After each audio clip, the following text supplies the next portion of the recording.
Good morning, students, and welcome to the online classes. I'm your EVS teacher, and the second chapter we were reading was the sense and sensitivity of standard 5th. So we have already read about our 5 sense organs through which we can perceive our environment, or we have already read about likes and dislikes and how our likes and dislikes are differ from one another due to various reasons. हम लोग already ये सब चीज़ें पढ़ लिया है और मैंने लास्ट वीडियो में आपको बोला था कि आज मैं आपको एक स्टोरी बताऊंगी elephant and the blind man के बारे में. तो लेट्स स्टार्ट द स्टोरी. ठीक है. 6 blind men come across an elephant. They have no idea what an elephant is. Each one of them touches the elephant and gives his perception. Hey, the elephant is like a pillar, says the first man who touches its leg. देखिए, 6 blind man अंधे हैं जो देख नहीं पाते. वो एक elephant के सामने आते हैं और वो लोग नहीं जानते थे कि एलिफेंट कैसा होता है. ठीक है.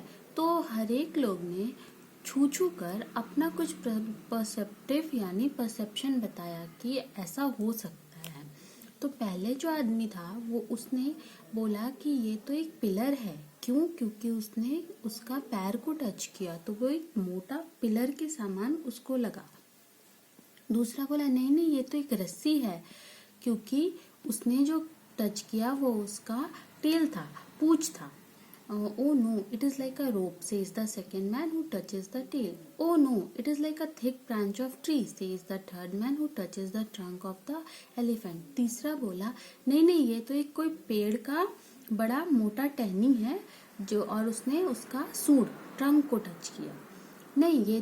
फिर चौथे ने क्या कहा? It is like a big hand fan, says the fourth man who touches the ear of the elephant. तो चौथे आदमी ने कहा नहीं ये तो कोई बहुत बड़ा पंखा है, हाथ से जो झलते हैं. क्यों? क्योंकि उसने उसका बड़ा बड़ा कान को टच किया.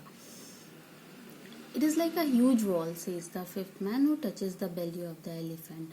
तो फिर पांचवें आदमी ने क्या कहा? नहीं नहीं ये तो कोई बहुत बड़ा वॉल दीवार लग रहा है, क्योंकि उसने उसके बहुत बड़े से बेली यानी पेट को टच किया.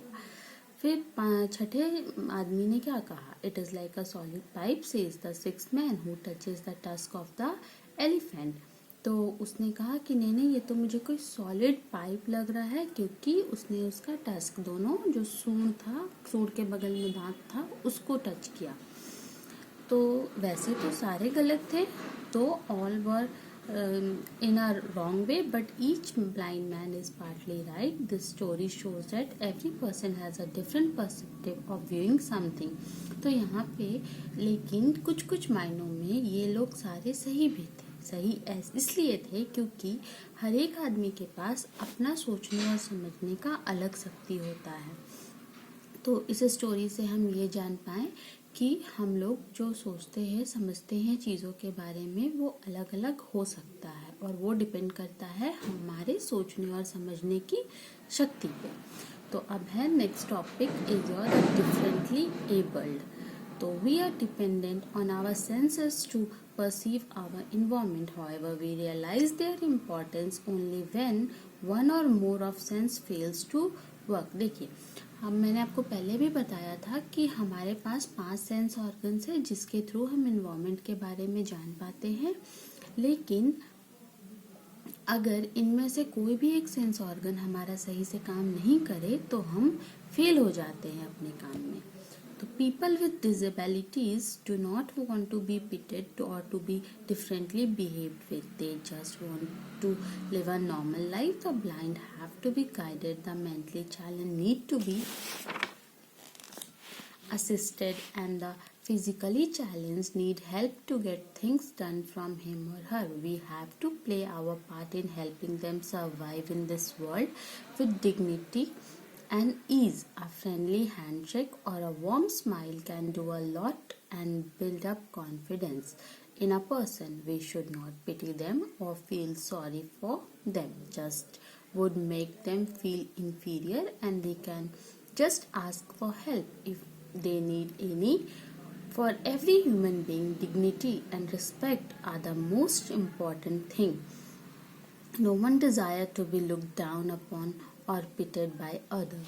We come across many courageous people with various impairments who refuse to burden the society with their disability. They go on a fulfilling life. And here is an instance of a lady who went to on a bachelor degree BA in spite of being a hearing and visually impaired person. देखिए, अब क्या है कि जब हमारा कोई भी एक सेंस ऑर्गन सही से काम नहीं करता तो वो हमारी कमज़ोरी बन जाती है, डिसेबिलिटी। जैसे मान लीजिए कोई सुन नहीं सकते तो हम उन्हें डेफ कहते हैं, कोई देख नहीं सकते तो हम उन्हें ब्लाइंड कहते हैं, ठीक है। तो अब क्या है कि ये जो डिसेबिलिटी के साथ लोग होते हैं उनके साथ हमें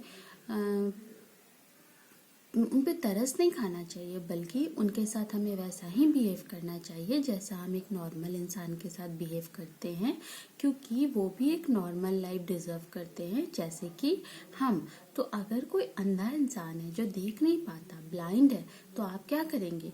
उसे चिढ़ाएंगे या उसे गाइड करेंगे?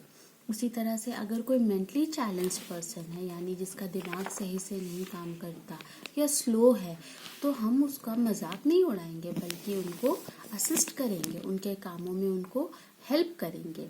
अगर कोई फिजिकली चैलेंज इंसान है, जैसे वो चल नहीं पाता, उसका एक हाथ नहीं है या एक पैर नहीं है, कोई भी एक रीज़न हो, तो क्या हम उनके साथ बुरा बर्ताव करेंगे? बिल्कुल नहीं, क्योंकि हम सोसाइटी का एक पार्ट है और वो भी सोसाइटी का एक पार्ट है। तो हमें उनके साथ एक फ्रेंडली इन्वायरमेंट में रहना चाहिए और उन्हें अपना दोस्त मान के उनका हेल्प करना चाहिए, ना कि हम उन पे तरस खाएं, उन पे सॉरी फील करें या हम उनको अपने से कम आके या कम बताएं, बल्कि हमें उनको हेल्प करना चाहिए, और ताकि वो भी अपने एक रिस्पेक्ट और डिग्निटी के साथ अपने लाइफ में आराम से जी सके। हमारी वजह से उन्हें किसी भी तरह का कोई तकलीफ नहीं होना चाहिए। तो ऐसे कुछ व्यक्तित्व हैं, आइडेंटिटीज़ हैं, जिनके बारे में हम नेक्स्ट क्लास में डिटेल में पढ़ेंगे। तो आज हम यहीं तक छोड़ते हैं और आई होप कि आप अपना प्रीवियस एक्सरसाइज को रिवाइज करेंगे, ठीक है। Thank you students and be safe.